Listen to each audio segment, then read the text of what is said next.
podcast with your hosts, Scott Zorn and me, Blair Soto. Today, we are talking about the story of Samuel, and Scott is calling it Sam and I Am. Well, everybody probably remembers Dr. Seuss. Yeah. Sam, I Am, Green Eggs and Ham. Delish. Is it? Well, like my kindergarten teacher made us green eggs and ham once. A lot of food coloring. Okay. Yeah, That was my next question. for sure. Food coloring on the eggs. Yep. And the ham. Not Is sure. ham green too? Is it considered green eggs and green ham? I don't know. Now that you say that, I just thought it was green eggs and then ham. all I know is I ate green ham in kindergarten. I'm not sure how she got it green. I'm not so sure. I want to know. I don't know if I don't know if I trust that. The 90s were wild. Well, I'm glad you grew up there. Probably I grew up in the best we 80s. left the green Yeah. ham behind. Oh gosh. We had no problems in the 80s growing up. Everything was perfect. Yeah, the ham was at peak nutritional value in age. Yeah. Oh, wild times. Yeah, green eggs and ham. Okay. That's kind of why I titled it, just to kind of a little catchy. I like it. But it's Sam and I Am. And of course, we know from Exodus, if we're following the story, God gives his name to Moses so that Moses can tell Pharaoh who he's been sent by. Mm-hmm. What's your name? What should I tell him your name is? My name's I Am. I am who I am. I am the all-existent one, basically. Mm-hmm. So what you have here is Sam and I Am, the great I Am. You have Sam and God. I could Love have it. just said it's Sam and God, but that just seems boring. So boring. I like rhyming. Yeah, well, and it's like a little nod to the old Dr. Seuss. I like it. Sam and I Am. Sam and I Am. So the Love it. story of Samuel. We came out of the Dark Ages last week, and of course, we don't like staying in that vortex of No. terribleness, right? No. And that's the way kind of the Old Testament runs. It runs down and then up, and God's always in the business of rescuing the Israelites and rescuing the Jewish people, and he's such a good God. You know, he just does that for people, even if they don't deserve it. Right. And I'm telling you, the Jewish people do not deserve Samuel. They have not done anything to deserve No. anything. But this guy is good dude. Oh, good. And we're going to have we need a good a good dude. story, right? Yeah. We need a really good story. Yes. So I'm going to use a phrase that the Bible uses, and probably not, something that we're acquainted with in our culture, but how beautiful are the feet of those who bring good news. So beautiful feet. Not many people think feet are beautiful. Saying beautiful feet by itself, not wild No. about it. But saying the phrase, how beautiful the feet of those who bring good news, that's nice. Yeah. I love that. So it's the picture of a messenger coming back from war or wherever, and they're giving at the watchtower, at the city gate or whatever, they're giving a good report on what's going on. He's running down the hill. He's like, open the gates. Yeah. He's got a piece of paper We in his won. hand. We won. Yeah. He's looking elated, and he's just running his little butt off. And then you're thinking, look at that guy run. He looks like he has good news, and you're excited to see How him. beautiful are the feet of those who bring good news. What a So beautiful way to put that. here, the psalmist says that. So one of the psalms brings that out, and it comes up in different places, and we're going to revisit it later in the podcast. Okay, at the very end here. But Okay. how beautiful the feet of those who bring good news. And the story of Samuel is the story of how beautiful Samuel's feet were to the nation of Israel. They need good news. Mm-hmm. We've been in dark too long, right? So he stands in the gap for Israel before Almighty God to become the most, I think, underrated, underappreciated person in biblical history. This is just my personal opinion. Got it. People may disagree with me. I don't care. I don't care. I think Samuel's a good dude, and I think we all ought to get excited about him. More snaps for Samuel, please, is what I'm hearing Yes. for the role he played here. In More snaps. yeah. Is that not a thing in your generation? It's not a thing in my brain. It's. Do you? Okay. I'm sure my generation I'm so knows sorry. it. guys. Do you know the?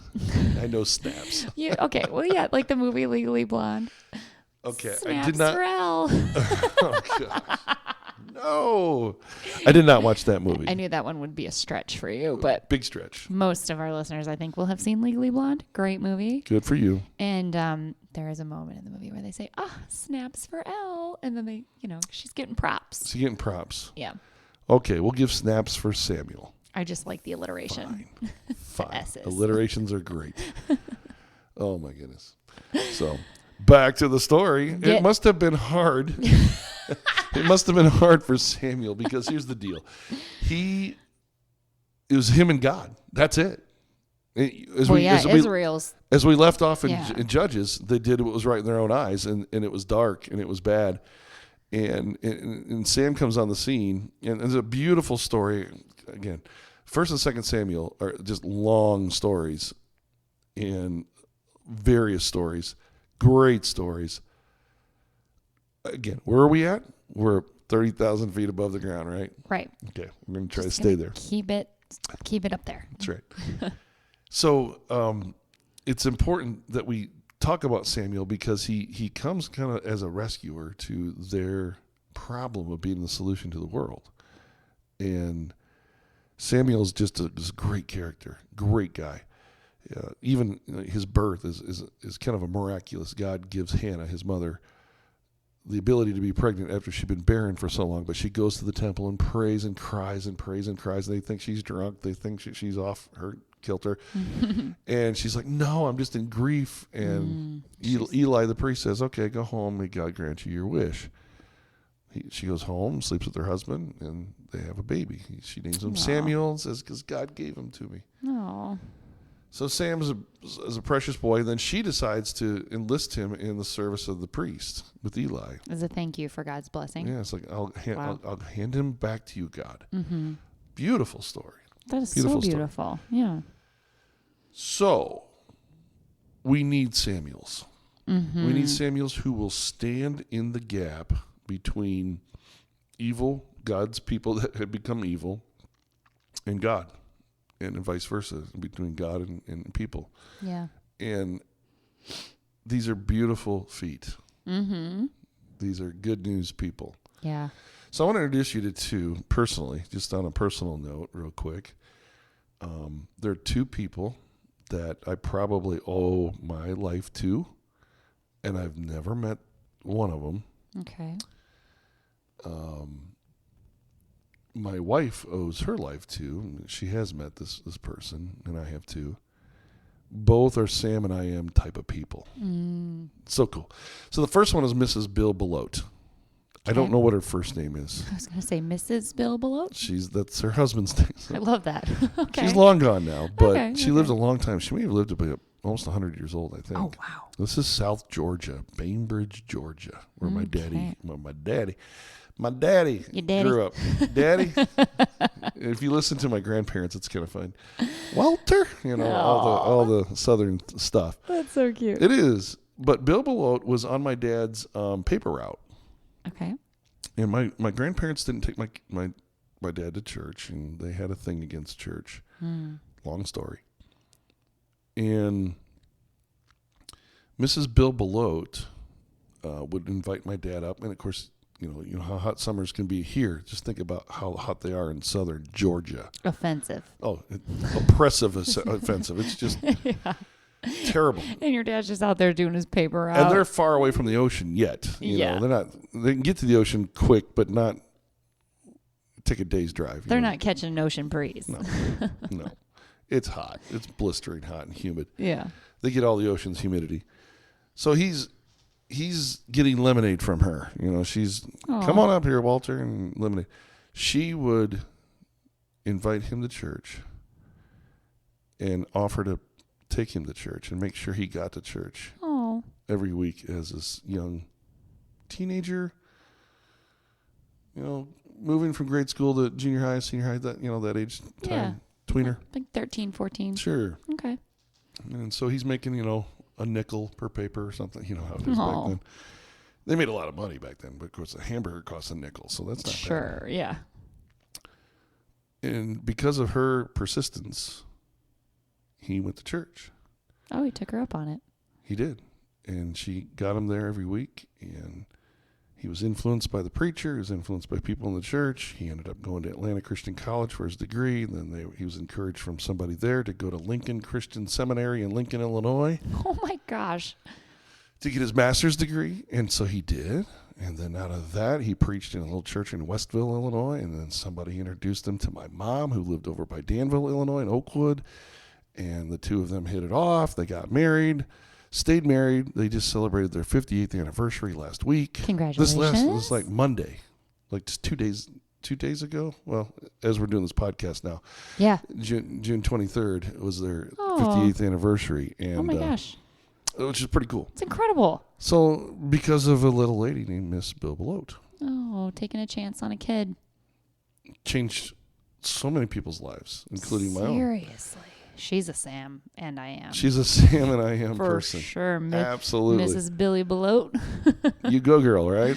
Aww. So then there's Steve Greiner, and Steve Greiner is this inner city preacher kind of guy. He's wild, crazy. We're talking about like wild hair, long hair, big St. Louis Blues hockey fan. Could have been in an 80s hair band. Oh, no, he would hate the 80s hair bands.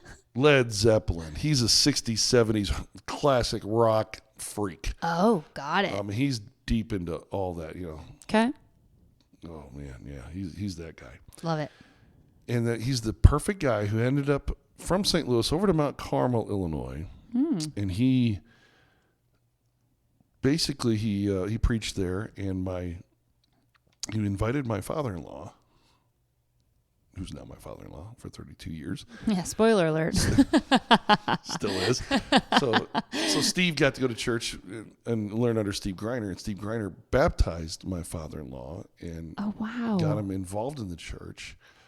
He's the only type of dude that could get through to my father-in-law's way of thinking in life. All kinds of kinds. Oh, right? man. But Yeah. he's wild, crazy. He was not like any other preacher. He was just...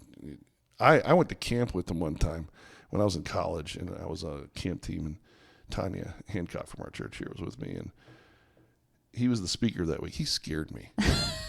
I mean, he scared me. He's been in my house before, so at least I learned to love him, but Right. Friends now. scary dude. you Oh, know. my gosh. That's But it's hilarious. that kind of dude that kind of got my father-in-law like interested in Christianity and wanted to be a Christian. He And found so, some likeness in him, Yeah. I'm sure. Yeah. So it took a nice lady on my dad's paper route and a wild, crazy dude on my father-in-law's side, that the two of them became Christians, and that changed the trajectory of their families. That's so crazy. Beautiful feet people. Yeah. Sam and I am people. Yeah. That's the setup for this lesson on Samuel, that you can be a gapper. I call them gappers. Yeah. They can bridge the gap. Might not seem like much to the Mrs. Bill Belotes and Steve Greiners of the world. They're just doing what they know they're supposed to do because that's what the Bible says to do. And yet here the result is. Well, if that hadn't happened, my father-in-law wouldn't have preached for 20 some odd years. I wouldn't have been preaching for 32 years. My dad wouldn't have done it for 50 some years. Crazy. And teaching at Bible college, my dad did, and all the people he's influenced. I mean, and all the people maybe I've influenced over the years, and my father-in-law has influenced over the years. I mean, just take the three of us, just the three of us, that preached in churches for a long time. Yeah. Wow. And we're taught in Bible college for a long time too. Any little thing you do, you don't know. I have no You idea. have no idea what a gapper you can become. Wow. So Samuel's that gapper. Love He's it. the Sam and I am gapper. He stands in between the paganism of the Israelites in the dark ages of the judges and the upcoming king ages that are coming up, which aren't going to be great either. Of course Go not. figure.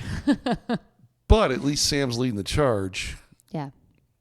And he's a trustworthy dude to lead the charge. We love him. Yeah. But here's what Samuel starts out with. In 1 Samuel 3, verse 1, just the last part of verse 1. Sad, but here's how it starts. In those days, the word of the Lord was rare. What a terrible thing to hear. That's so sad. There were not many visions. Oof. Now, I got to tell you, that sounds very sad, right? It sounds terrible. The word of the Lord was rare. That's so sad. We're not too far off from that in our own day. Yeah. Like you're learning the Bible. I was just going to say, here I am at Here you are. 34.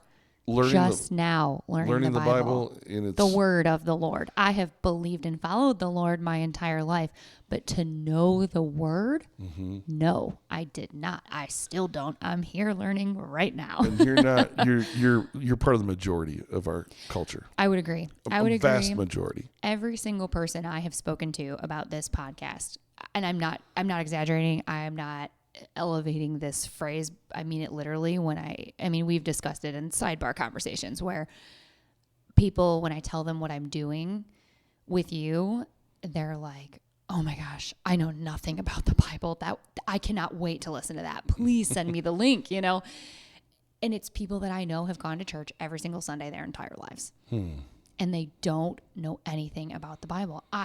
Until I became a member here at First Christian. And that's Didn't know it. And So that's when you possible. think about it, like when you think the word of the Lord, breaking it down to the literal phrase, the word of the Lord was rare. I think you're right. I think it is rare, which is so sad. People follow Jesus, but they don't know the Bible. No. They think I would argue a lot of people follow Jesus in the way that they know how and they think is right and enough. But you really do need to know the Bible to follow Jesus. Yeah, I believe that. Yeah. If you're going to follow his commands, you got to know it. When I first read that, I was like, no, it's not rare. Everybody knows the Lord. But I'm like, no, they don't know the word. Right. And in Israel's day, so I guess it's possible. You can say it's possible for that to happen today because it happened back then. Sure. Even the temple, Eli being the priest at the temple, Yeah. in whom Samuel grew up underneath him because Hannah handed him off as a gift offering to the Lord. Okay. And that's where the story begins with Samuel. Eli was a father who followed what we talked about last week, Proverbs 22 father. That is, he raised his sons to be corrupt. They did evil in the temple. They stole sacrificial meat because they were hungry. Oh, jeez. They just did whatever they wanted to do. They corrupted the place. They were corrupt individuals. Yeah. They did all kinds of things that no priest should be doing. Sure. And so he's raised these kids, and the text is pretty clear that he didn't care. He's just letting it happen. He's the parent that says, "Yeah, let the kids go their own way." Let them be kids. And guess what? When they grow up, they're still kids. they're still doing the same They're thing. still cleaning up their messes. And so here's how he talks. Here's how Eli talks, and it's kind of almost like apathetic. Okay, I want you to catch the apathy in this statement. Okay. 1 Samuel 2:25. Eli says, "If a man sins against another man, God may mediate for him, may come in between, But if a man sins against the Lord, who will intercede for him?" Well, the answer should be the Israelites and the temple and God in that whole system interceding with sacrifices that cover sin. That's not corrupted, but he asks in such a way that says it's not happening. Right. No one's interceding for men and women who sin against the Lord. And because the temple's been corrupted, it's just not. It's not pure anymore. No. Yeah. And they're not executing, and he knows they're not executing it well. He's like, this is a joke. It's essentially become a joke. He's like, this is a joke. Who's going to do it? And by the way, their names are Hophni and Phinehas, his sons. Okay. My little crazy brain goes to Phineas and Ferb. I know it's just, I know it's not right, but this is true. Just so snorted on our podcast. Great. It's okay. Snorts are okay. Great. So it's a desperate situation here. So Eli's basically saying, "Yeah, we're not doing good here." Well, the tone of it sounds to me, he's like, yeah, God can get between men who screw up, but like, what's the point if they're going to sin against the Lord? Who's going to do anything about it? Who's going to help him? Who's going to stop him? Well, that actually is a question in 1 Samuel 2 that demands an answer throughout the rest of the story. And the answer, of course, I'm just going to give it away, is Sam. Yeah. And I am, right? And I am. So Sam is the answer. And so the story of Samuel is the story of how he stood in the gap for Israel, on behalf of Israel, as a true priest, not like Eli, who was, and his sons, all corrupt. Samuel becomes a true priest that stands in the temple the temple where God's presence is. Mm-hmm. His presence comes to be with God's people, just like the tabernacle of the old, every bit and piece of God choosing us, chasing after us, homesick for us. Mm-hmm. The temple is there, and he's going to be the priest. And then eventually he's going to become the kingmaker. The first king is going to come out of Samuel's choices, led by God, because the people of God shout out to Samuel and say, we want a king. And he's like, no, you've got God as a king. And then, no, we want like all the other nations have a king. And Samuel's like, well, I'll go consult with the Lord. Yeah. And the Lord's like, okay, give him a king. You know what's going to happen. But we've seen this play out. And it's the same thing. I always say God's a bad parent because he always lets the kids get what they want. Just loves them too much. Yeah. He gives them free will. And he allows Right. that free will. And sometimes we'll never learn unless we make mistakes. And I think God knows that. Mm-hmm. And so they're making their mistakes by choosing a king, because a king's going to oppress them. A king's going to tax them. A king's going to do corrupt things with them. God knows this. The people don't, because they just want to be like every other nation around them. And God's like, no, that's the whole point of this Abraham blessing, is that we're going to show you what it's like when I'm in charge and I'm your king. And it's so much better than when they have with their kings, and they still want a king. It's like that cycle of sin we talked about last Yes. week. Right yes. now they're in the, please save us, except they're not calling out for God. They're calling for a king. Yeah. And Samuel's like, guys, that's like super not what we're supposed to be doing. And then he comes back to God, and God's like, okay. Fine, just Give it to him. Give him the king, if you Give it to must. Show him a leader. So let's kind of walk through some texts here to lead up to that point that we just got done talking about. So 2 Samuel 2:18, Samuel was ministering before the Lord, a boy wearing a linen ephod. So this is all temple language. 1 Samuel 3:19 and 20, the Lord was with Samuel as he grew up. I love this phrase, he let none of his words fall to the ground. Oh, I love that. It's so good, isn't it? So if the word of the Lord was rare, with Samuel, his words didn't fall to the ground. Like, what he had to say mattered, and it was like good stuff all the time. So all Israel from Dan to Beersheba recognized that Samuel was attested as a prophet of the Lord, a truth teller, if you will. And then in 1 Samuel 8, that's when we get the story of Israel asking for a king. I want a king, and he's Gotcha. like, you don't need a king because it's going to be bad for you. But they want a king anyway. Of course So they do. he's a priest, he's a kingmaker, he's a prophet, truth teller. That's the pattern. The pattern. We're back to patterns again, right? Of course we are. Because the Bible's not written like haphazardly. No. It's got cohesiveness to it. It's threads that roll through it tightly. Crazy. And it's beautiful. And so what you have is Samuel as the priest, the one who stands in the temple on behalf of the people before God, on behalf of God before the people. Administering the sacrifices on behalf of the people for the forgiveness of sins, because that's how God wanted it to be, the sacrificial and animal sacrifice system. Jesus hadn't come on the scene yet. Exactly. We're still doing animal sacrifice. We're getting there. Yeah. Slowly, but we're getting there. Right. He's also now a kingmaker because they asked for one, and he's like, God's your king. No, we want like all the other nations. Okay. Like, who's that? We barely remember that guy. And so what he does is he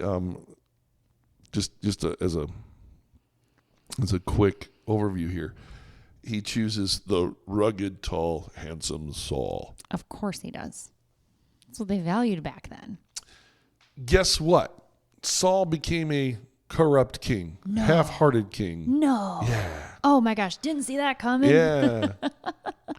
He got enamored with his power. He was jealous of the one that was coming up behind him that was after God's own heart, David, who had killed tens of thousands where Saul only killed thousands, and people were falling all over David, and Saul was getting jealous, but he pulled him close. His son Jonathan and David were best buddies, and so there's a lot of intertwining going on here. But this king is exactly what God said. Not going to be what you want. Yep. So Samuel goes to pick the second king. And he goes to Jesse. We've heard of Jesse before. Mm-hmm. We go back to Judah and Perez and Tamar. And Perez is the father of, and the father of the father of Jesse. Right. And Jesse, the father of David. So David's the man after God's own heart. He's the king that God wants, and he's the 8th son of Jesse. He's out in the field tending the pasture. They don't even present him, No, right? they don't. I remember this story, guys. I know this one. We went over it in church. Yeah. One, 7 in a row. Yeah. No, he's None like, of don't them, you have any none of more? them. Don't you have any more? Out there in the field. Can you imagine someone coming to look at all your kids and going, "Ugh, these just aren't good enough. Do you have any more? I know you have 7 here, but do you happen to have any more?" Yeah. Like, what? I'm showing you 7. Just thinking on the flip side of that. But so David's out in the field. It's interesting that it's 7 and that David's number 8. Yeah. Because 8 is a number that is very closely associated with Jesus. Really? Yes. Am I going to pull you down way too in the weeds if I ask you to go over that now? I'll go over it real quick. Give me the elevator pitch on it. Elevator pitch. Good. So when Jesus, dies, is buried, is raised again, that Resurrection Sunday we call Easter, right? Yeah. Resurrection Sunday is not just another first day of the week. Not for any of the Jewish nation that was anticipating resurrection as it was, but to have him do it in the middle of time, he starts a brand new week that's really day 8. Oh. It's not just 7 days and then on the next first day he's raised from the dead. No, the next first day is day 8. It's unique. Oh. It's special. So 8 becomes a number that the biblical writers Interesting. will attach to Jesus. There's a lot of Oh, yes. flags that fly up around the number 8. Ooh, interesting. Okay. So he's the 8th son. David's in that line. So he's the 8th son, and, Okay. and Samuel says, that's the one. And, of course, the story goes that, see how this intertwines. David's best friend's Jonathan, whose dad is Saul the king. Mm-hmm. And then there's this battle between the two of them, and Saul pulls him close so that he can shoot him with an arrow. Bad aim. Play music to soothe my soul. Well, he was tormented by demons. He was tormented by spirits. Well, yeah, because he had walked a terrible path. Yeah, and so God allowed those things to happen to him, and so David soothed him by his playing of the harp and music and everything, and then he's like, the demons take over, and he wants to shoot him and kill him, and so David's on the run, but he doesn't want to do anything to the king because he just respects it too much, and his best friend, that's his dad, and you have all that story developing under Samuel. Sure. Samuel's leadership and all this. Wow. And David eventually becomes king because Saul comes to end.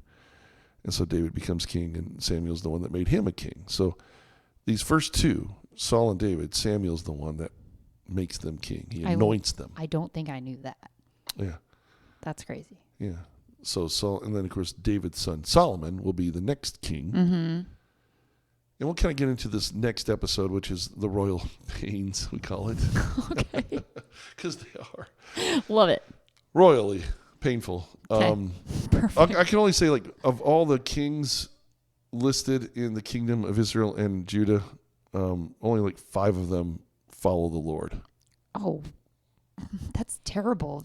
Like, Are you ratio. surprised? Are you shocked? No, No. literally not at all. But we're getting way ahead of the story. Of course, yeah. I think I had to ask about the number 8. It just I get spiraled it. from there. It's all right. That's all right. So we have 2 kings that are made by Samuel. So Samuel's a truth teller to the people. Okay. He's a priest, unlike Eli. Corrupt. I think it's odd that Hannah gave her child to Eli, knowing all this mess. That's a good point. She was like, look, I finally had this baby. I'm going to give you one more shot to get this right. Yeah. Redeem yourself. And maybe he took that seriously. He's like, this woman's going to trust me with this boy. Or maybe Samuel is just good. I mean, who knows? Maybe we'll never know.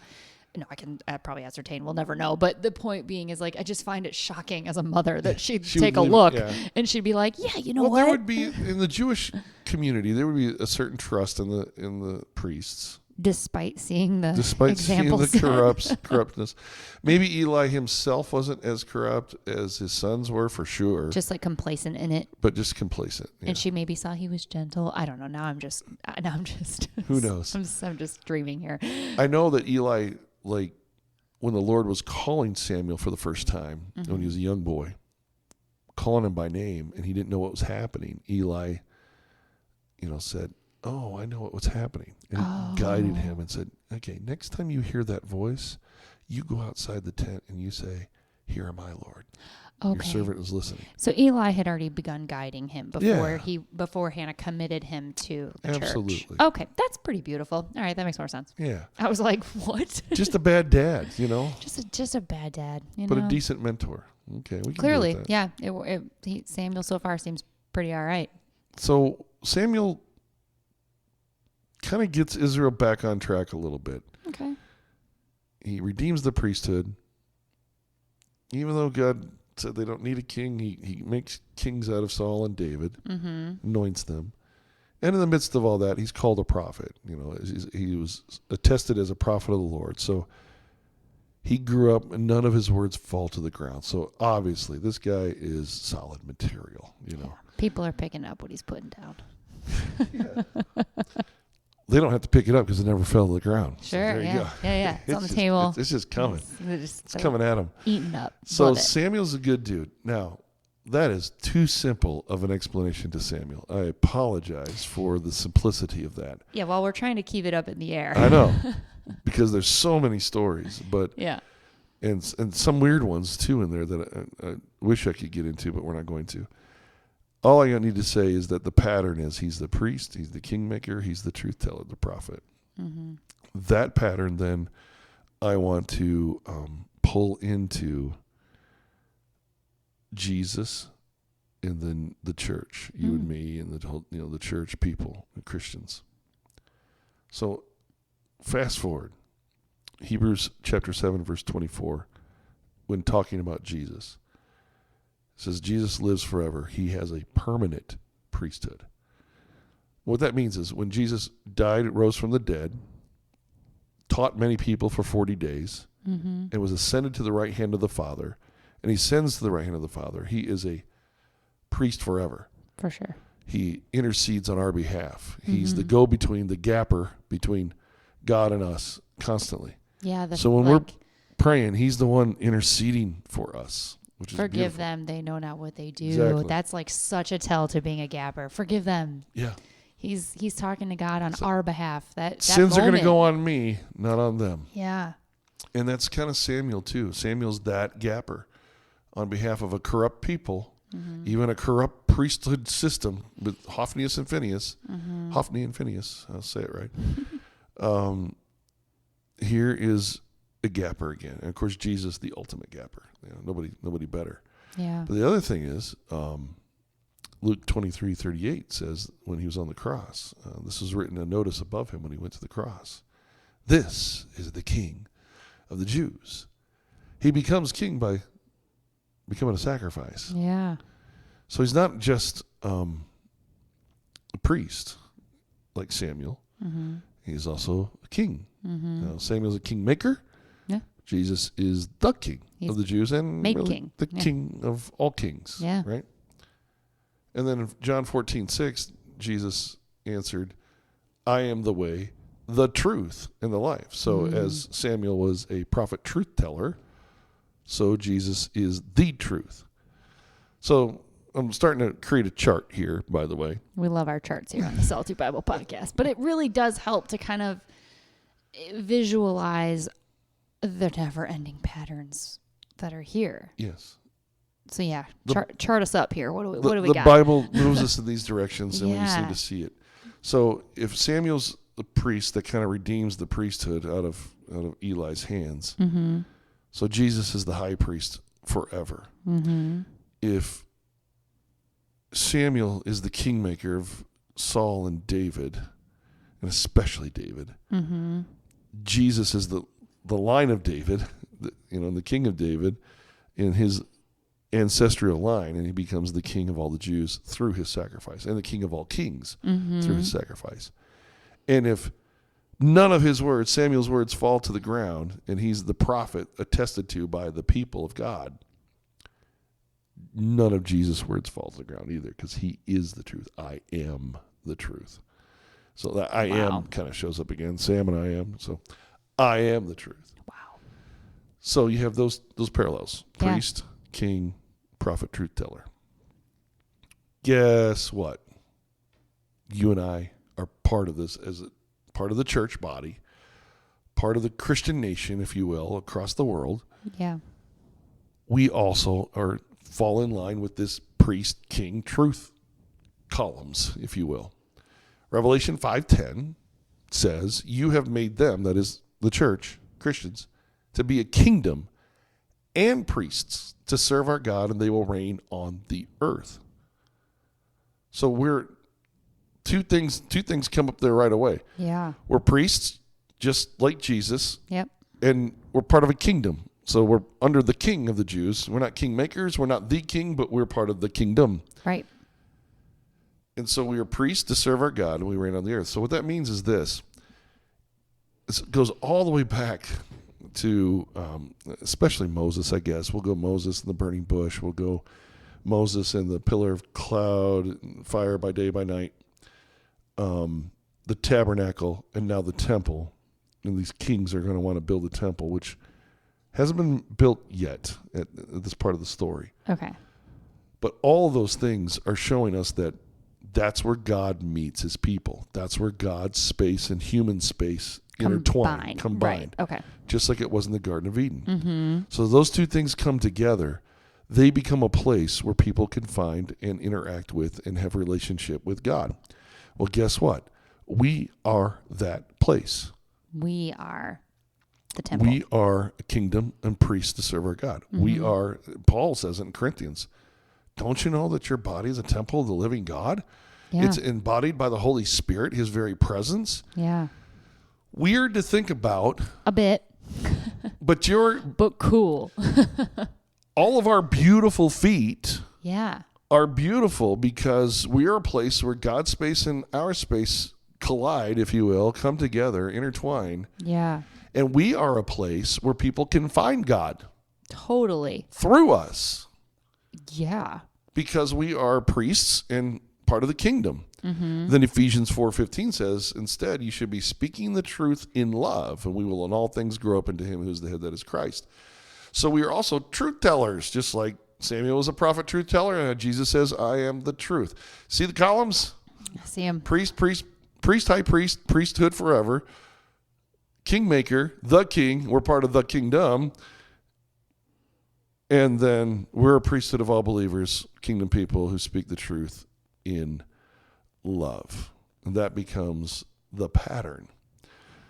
So let's go over those concepts real quick, if you don't mind. Crazy. You have time for this? Yeah, I got time. I got nothing but time. Okay. It's definitely not like I'm ever busy. No. You don't run. I got time for this. You don't have 3 businesses you run or whatever. No. We make time. That's right. So a priest is the place where heaven and earth intersect and overlap. So Samuel steps into that role. Jesus embodies that role. We are called to that role. Mm-hmm. Kingdom and king concept. So think of it this way. Central command is heaven. Okay.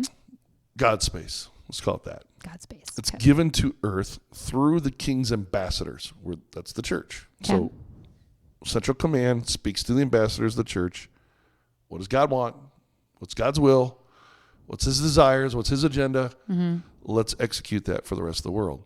Yeah. The king is ruling from heaven. That's Jesus. He says, all authority has been given to me in heaven and on earth. So both places Jesus rules over.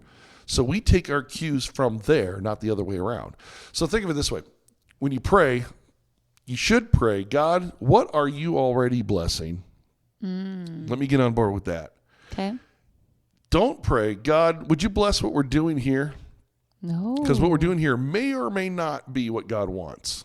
Interesting. And he might not say yes to that. So where do you want life to flow? Heaven to earth or earth to heaven? I'd say heaven to earth. For sure. Let the central command be the central command. That's kingdom concept. That's being very, that's my big word, cognizant. Love the word cognizant. Aware of yes. that concept, that the central command comes from the throne of God, okay, from the king.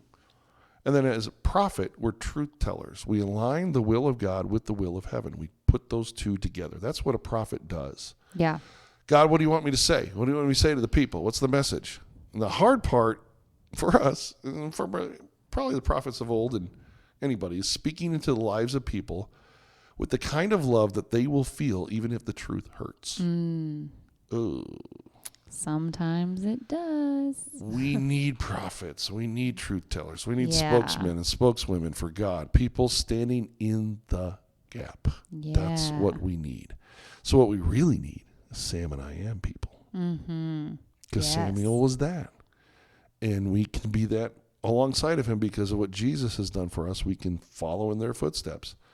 We live in a culture. We live in a day. I believe, like we established before, Yeah. the word of the Lord is rare, and there are not many visions. So sad. And because of that, we have an opportunity. All of us have an opportunity. If you know the word of God, like you said, can we know the word of God? Yeah. Can we understand it? Can it not be rare?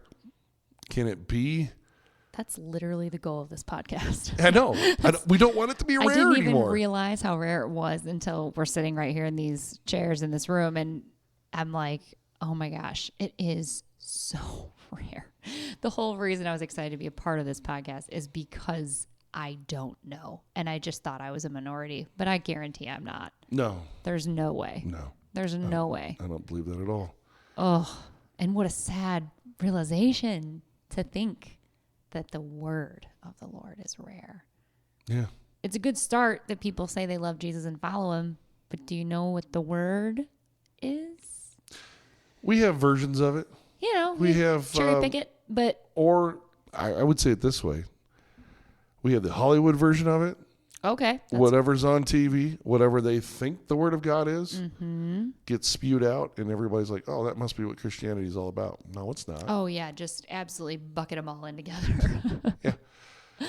Yeah. It's just like we get all kinds of versions of it, but do we really Totally. know until you go in and read it and understand it, or maybe listen to something like this? I was that just would going to help say, you? Godspeed, literally, on reading it because I tried. And I was like, what is this saying? Yeah, it's hard. So that's why this podcast is such a good tool to use along with reading your Bible Exactly. because it can help that that impossible way of writing to me.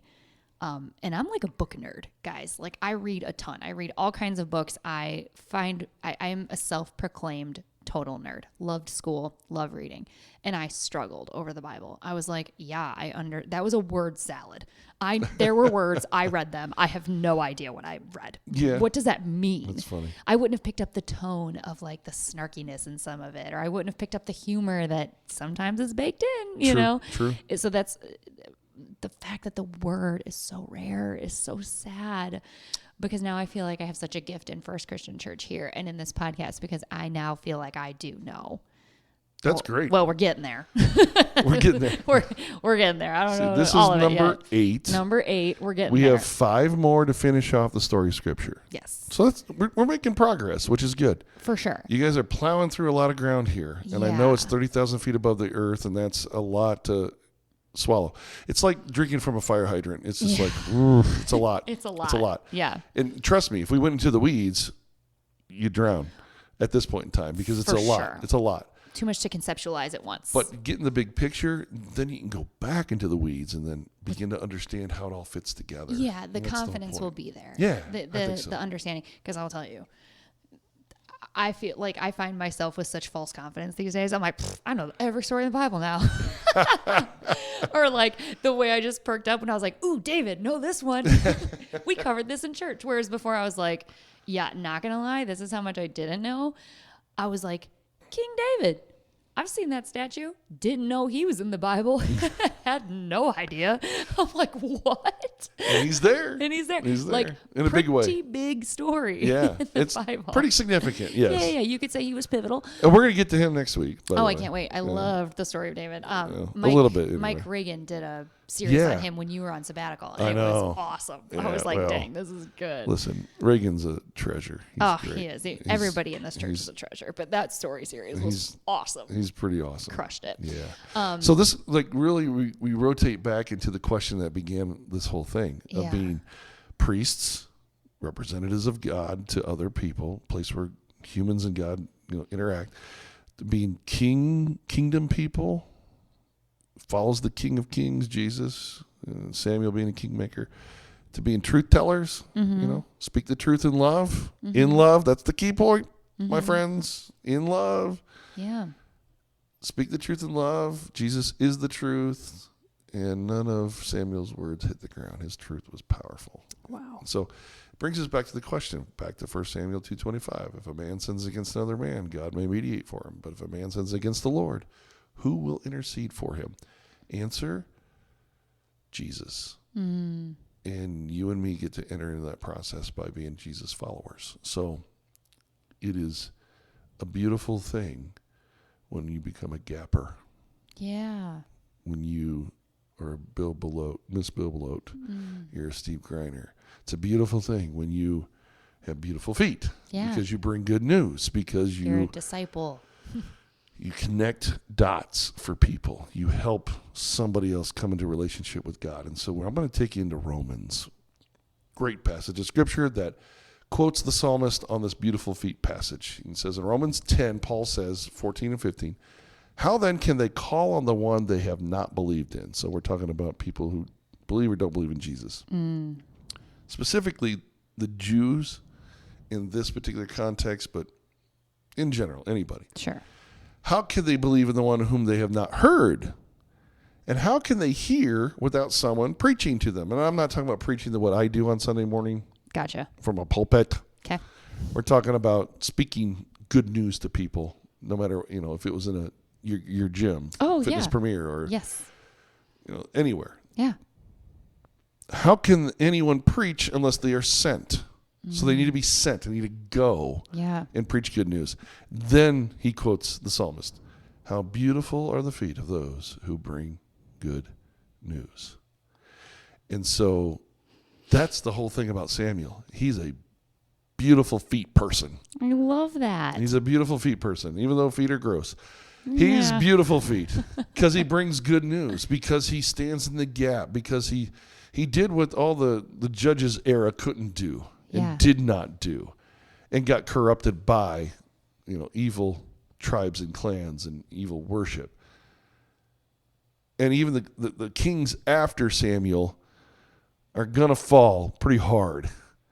But in between the judges and the kings, you have this character, Samuel, who stands in the gap. He's like the only one so far we haven't heard of like a mighty failure. No, right. Like this guy just had it figured out. He did good. Yeah. He did good. And Samuel is a good, I just call him a good dude. He's a good dude.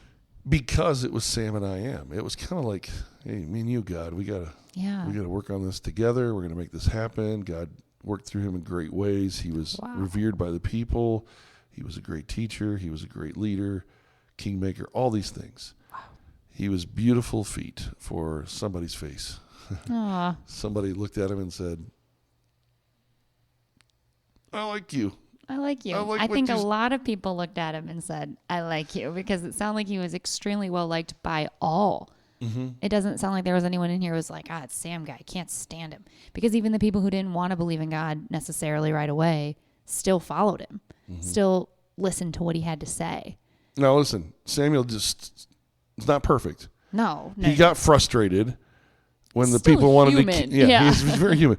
People wanted a king. He was very frustrated. Right. He was angry, downright angry about that. And yet God said, "Okay, go ahead, let him do it." And Samuel was obedient. God's like, listen, I've been around for quite some time now, and I'm telling you, these people don't know what they want. They But want a just give it king, to them I'll because give they're not a going to give king. up. They're gonna get Saul. It's not gonna be good. Trust me. They'll come And back so- around.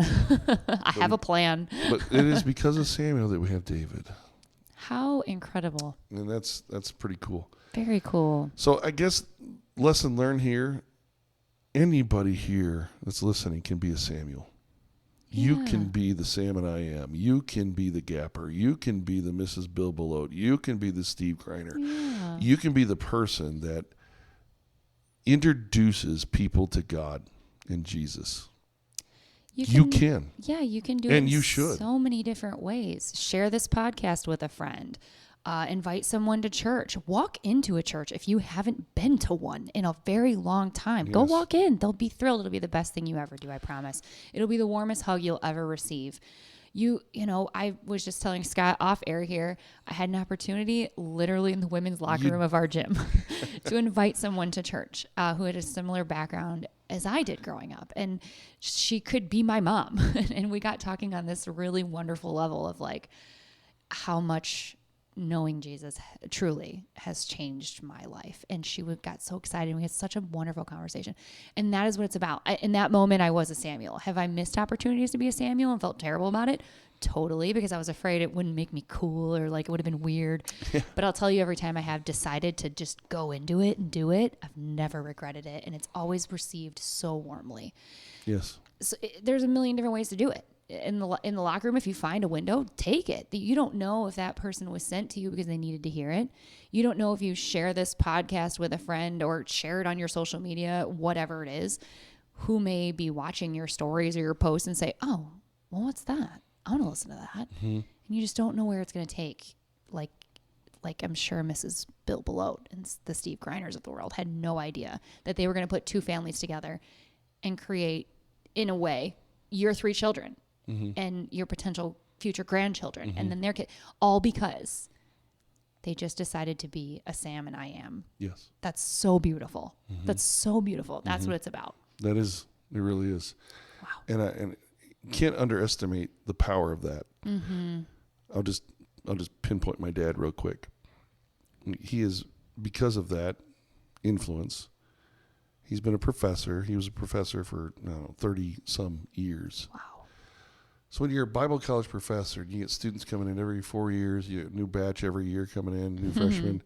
He's influenced so many students. Oh, gosh. And there are so many countries around the world that are influenced by his teaching because he's had students go out to be missionaries in different parts of the world. Crazy.